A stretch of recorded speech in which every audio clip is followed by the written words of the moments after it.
ഏത് ഭക്ഷണമാണെങ്കിലും രാത്രിയിൽ അതിൻ്റെ അളവ് കൂടരുത് എന്നാണ് പറയുക.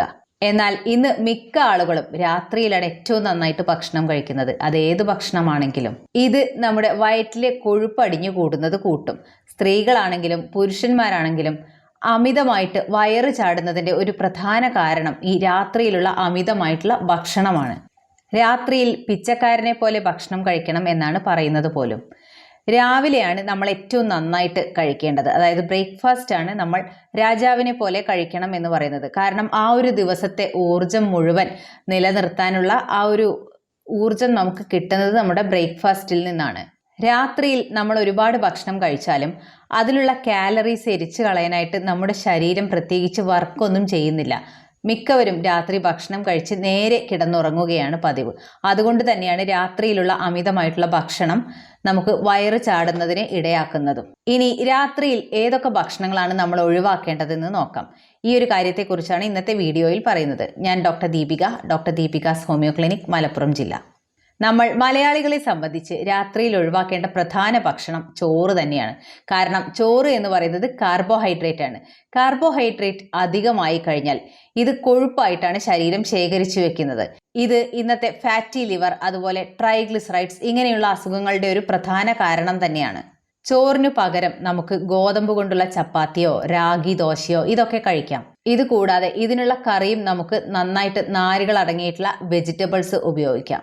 സാലഡ്സും നമുക്ക് ഇതിൻ്റെ കൂടെ ഉൾപ്പെടുത്താം. ഈ സാലഡ്സിൽ എപ്പോഴും ജലാംശം കൂടിയ കക്കരിക്ക പോലെയുള്ള പച്ചക്കറികൾ ഉൾപ്പെടുത്തുന്നതാണ് ഏറ്റവും നല്ലത്. ഇനി ഫ്രൂട്ട്സിൻ്റെ കാര്യം എടുത്താൽ രാത്രിയിൽ നമ്മൾ കഴിക്കാൻ പാടില്ലാത്ത ചില ഫ്രൂട്ട്സ് ഉണ്ട്.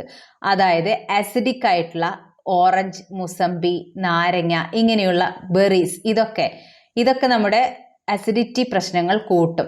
ഇതെല്ലാം കഴിച്ചിട്ട് കിടന്നാൽ അസിഡിറ്റി ഉള്ള ആൾക്കാരുടെ ഉറക്കം ശരിയാവുകയില്ല. പകരം ഉറക്കം ഡിസ്റ്റർബ്ഡ് ആകും. എന്നാൽ ഇവർക്ക് രാത്രിയിൽ കഴിക്കാനായിട്ട് ആപ്പിൾ, പേരയ്ക്ക ഇങ്ങനെയുള്ള ഫ്രൂട്ട്സ്, അതുപോലെ ഏത്തപ്പഴം ഇതൊക്കെ ആൽക്കലൈൻ ഭക്ഷണങ്ങളാണ്. ഇവ നമുക്ക് ഉപയോഗിക്കാം. നമ്മൾ ഒഴിവാക്കേണ്ട മറ്റൊരു നമ്മുടെ ഫേവറേറ്റ് ഭക്ഷണമാണ് പൊറോട്ട, പ്രത്യേകിച്ച് മലയാളീസിൻ്റെ.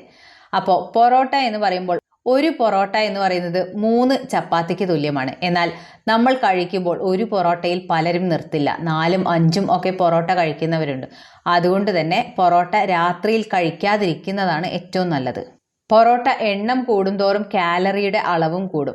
അത് മാത്രമല്ല, ഈ പൊറോട്ടയിൽ ധാരാളം മൈദയുള്ളത് കൊണ്ട് തന്നെ ഇതിൽ ഒട്ടും നാരിൻ്റെ അംശമില്ല. അതുകൊണ്ട് ദഹിക്കാനും വളരെ ബുദ്ധിമുട്ടാണ്. രാത്രി പൊറോട്ട കഴിച്ചു കഴിഞ്ഞാൽ പലർക്കും ഇത് ദഹിക്കാതെ നമുക്ക് ഉറക്കം കുറവായി അങ്ങനെയുള്ള പ്രശ്നങ്ങളൊക്കെ ഉണ്ടാവും. ഇത് കൂടാതെ ബിരിയാണി, നെയ്ച്ചോറ് പോലുള്ളവ ഇത് കാർബോഹൈഡ്രേറ്റ് ആണ്. അതുകൂടാതെ ഇനിയിപ്പോൾ നമ്മൾ ഹോട്ടലിൽ നിന്നാണ് വാങ്ങിക്കുന്നതെങ്കിൽ പലപ്പോഴും വനസ്പതി ചേർത്തിട്ടായിരിക്കും ഈ ബിരിയാണിയോ നെയ്ച്ചോറോ ഒക്കെ ഉണ്ടാക്കുന്നത്. ഈ വനസ്പതി എന്ന് പറയുന്നത് ഒരു ട്രാൻസ് ഫാറ്റ് ആണ്. അതുകൊണ്ട് തന്നെ ഇത്രയും ഹെവി ആയിട്ടുള്ള ഒരു ബിരിയാണി രാത്രിയിൽ ഒഴിവാക്കാം. പാലും പാലുൽപ്പന്നങ്ങളും രാത്രിയിൽ ഒഴിവാക്കാം. പ്രത്യേകിച്ച് അസിഡിറ്റിയുടെ പ്രശ്നമുള്ളവർക്ക് ഇത് ആസിഡ് റിഫ്ലക്സ് ഉണ്ടാക്കാം. എന്നാൽ പ്രത്യേകിച്ച് അസിഡിറ്റിയുടെ ബുദ്ധിമുട്ടില്ലാത്തവർക്ക് രാത്രിയിൽ ഇളം ചൂടുള്ള പാൽ കുടിക്കുകയും ചെയ്യാം. പലപ്പോഴും പറഞ്ഞു കേൾക്കാം പാല് കുടിച്ചു കഴിഞ്ഞാൽ നന്നായിട്ട് ഉറക്കം കിട്ടുമെന്നുള്ളത്. ഇതിന് കാരണം പാലിലുള്ള ട്രിപ്റ്റോഫാൻ എന്ന പദാർത്ഥം നമ്മുടെ തലച്ചോറിലെ സെറോട്ടോണിൻ്റെ ഉൽപ്പാദനം കൂട്ടും. അപ്പോൾ സെറോട്ടോണിൻ നന്നായിട്ട് ഉണ്ടായിക്കഴിഞ്ഞാൽ നമുക്ക് നന്നായിട്ട് ഉറങ്ങാനും സാധിക്കും. ഇതാണ് ഇളം ചൂടുള്ള പാൽ രാത്രിയിൽ കുടിച്ചു കഴിഞ്ഞാൽ നല്ല ഉറക്കം കിട്ടുമെന്ന് പറയുന്നതിന് പിന്നിലുള്ള രഹസ്യം. അതുപോലെ മസാല കൂടുതൽ അടങ്ങിയിട്ടുള്ള ഭക്ഷണങ്ങൾ, പൊരിച്ച ഭക്ഷണങ്ങൾ, ബേക്കറി ഐറ്റംസ് ഇവയെല്ലാം രാത്രിയിൽ കഴിക്കുന്നത് ഒഴിവാക്കാം. പലരും രാത്രിയിലായിരിക്കും നന്നായിട്ട് മസാലയൊക്കെ അടങ്ങിയ ചിക്കനും മീനും എല്ലാം കഴിക്കുന്നത്. എന്നാൽ ഇതും അസിഡിറ്റിയുടെ പ്രശ്നങ്ങൾ ഉണ്ടാക്കാം. അതുമാത്രമല്ല ദഹിക്കാനും ബുദ്ധിമുട്ടാണ്. ഇനിയിപ്പോൾ പൊരിച്ച മീനോ കോഴിയോ ഒക്കെ ആണെങ്കിലും ഇതിൽ കൊഴുപ്പ് മാത്രമല്ല പ്രോട്ടീനും കൂടുതലായിരിക്കും. ഇതെല്ലാം ദഹിക്കാൻ സമയമെടുക്കുന്നവയാണ്. അതുകൂടാതെ ഇനി ബേക്കറിയോ അതല്ലെങ്കിൽ പേസ്ട്രി, ഐസ്ക്രീം പോലുള്ളവയൊക്കെ ആണെങ്കിൽ അമിതമായിട്ടുള്ള മധുരം ഉണ്ടാകും. ഈ അമിത മധുരം രാത്രിയിൽ കഴിച്ചു കഴിഞ്ഞാൽ നമുക്ക് ഒരുപക്ഷെ പെട്ടെന്ന് ഉറക്കം വരും. എന്നാൽ വെറും 2-3 മണിക്കൂറിന് മാത്രമേ ഈ ഒരു ഉറക്കം കിട്ടുകയുള്ളൂ. അത് കഴിഞ്ഞാൽ നമ്മൾ പെട്ടെന്ന് ഉറക്കത്തിൽ നിന്ന് ഉണരുകയും ചെയ്യും. പിന്നീട് ഉറങ്ങാനായിട്ട് ബുദ്ധിമുട്ടായിരിക്കും. കാരണം ഇവ പെട്ടെന്നായിരിക്കും നമ്മുടെ ബോഡിയിൽ ഗ്ലൈസീമിക് ഇൻഡെക്സ് കൂട്ടുന്നത്.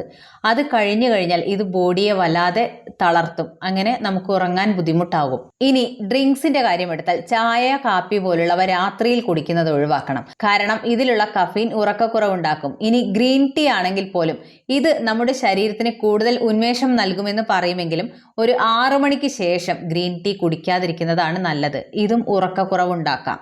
അതുകൂടാതെ ഇനി കാർബണേറ്റഡ് ഡ്രിങ്ക്സ് ആണെങ്കിലും ഇതിലുള്ള അമിത മധുരം, അതുപോലെ ഇതെല്ലാം കാലറി കൂടിയതാണ്. അതുകൊണ്ട് തന്നെ അമിതവണ്ണം ഉണ്ടാക്കും. ഇന്നത്തെ യൂത്തന്മാരുടെ ടെൻഡൻസി എന്ന് പറയുന്നത് ഫ്രൈഡ് ഫുഡും അതുപോലെ തന്നെ ഈ ഒരു കാർബണേറ്റഡ് ആയിട്ടുള്ള ഡ്രിങ്ക്സുമാണ്. പക്ഷേ ഈ കാർബണേറ്റഡ് ഡ്രിങ്ക്സ് കുടിക്കുന്നതിലൂടെ ധാരാളം കാർബൺ ഡൈ ഓക്സൈഡ് നമ്മുടെ ശരീരത്തിലെത്തും. ഇത് ദഹനം വളരെ ബുദ്ധിമുട്ടിലാക്കും. അതുമാത്രമല്ല ഇത് രണ്ടും കൂടി ആകുമ്പോഴത്തേക്ക് കാലറിയുടെ അളവും ഒരുപാട് കൂടും. അങ്ങനെ നമുക്ക് അമിത ഭാരം ഉണ്ടാക്കാം. അത് മാത്രമല്ല നെഞ്ചെരിച്ചിൽ പോലുള്ള പ്രശ്നങ്ങളും ഉണ്ടാക്കാം. അപ്പോൾ ഞാൻ ഈ പറഞ്ഞ തരത്തിലുള്ള ഭക്ഷണങ്ങളൊക്കെ രാത്രിയിൽ കഴിക്കുന്നത് ഒഴിവാക്കാം എന്ന് കരുതി നിങ്ങൾക്കിത് കഴിക്കാനേ പാടില്ല എന്നല്ല. ഉച്ചയ്ക്ക് കഴിക്കാം. ഉച്ചയ്ക്ക് കഴിച്ചാലും എങ്ങനെയെങ്കിലും ഇത് വൈകുന്നേരം ആകുമ്പോഴേക്കും ദഹിച്ചു വരും. ദഹന പ്രശ്നങ്ങളൊന്നും ഉണ്ടാക്കില്ല. അതുമാത്രമല്ല നമ്മുടെ ബോഡി കുറച്ചുകൂടി അധികം വർക്ക് ചെയ്യുന്നത് കൊണ്ട് തന്നെ ആ കാലറി എല്ലാം കത്തിപ്പോവുകയും ചെയ്യും. എന്നാൽ രാത്രിയിൽ ഇവയെല്ലാം കഴിച്ചു കഴിഞ്ഞാൽ കാലറി ചിലവാകുകയില്ല, മറിച്ച് അത് കൊഴുപ്പായി ശരീരത്തിൽ ശേഖരിക്കപ്പെടും. ഇത് അമിതവണ്ണം മാത്രമല്ല ഹൃദ്രോഗം പോലുള്ള അസുഖങ്ങൾക്കും കാരണമാകും. അതുപോലെ പ്രമേഹവും വരാം. അപ്പോൾ ഇങ്ങനെയുള്ള ഭക്ഷണങ്ങൾ ഒഴിവാക്കി കുറച്ചുകൂടി ഹെൽത്തി ആയിട്ടുള്ളൊരു ഡയറ്റ് പിന്തുടരണം. ദഹിക്കാൻ എളുപ്പമുള്ള കാലറി കുറഞ്ഞ തരത്തിലുള്ള ഭക്ഷണങ്ങൾ രാത്രി കഴിക്കുന്നതാണ് ഏറ്റവും നല്ലത്. നന്നായിട്ട് വെള്ളം കുടിക്കുകയും വേണം. ജലാംശമുള്ള നാരുകളടങ്ങിയ പച്ചക്കറികളും പഴങ്ങളും ഒക്കെ കൂടുതൽ ഭക്ഷണത്തിൽ ഉൾപ്പെടുത്തണം. ഈ ഒരു വീഡിയോ നിങ്ങൾക്ക് എല്ലാവർക്കും ഉപകാരപ്പെടുമെന്ന് കരുതുന്നു. നിങ്ങൾക്ക് ഉപകാരപ്പെടുന്ന മറ്റൊരു വീഡിയോയുമായി വീണ്ടും വരുന്നതാണ്. താങ്ക്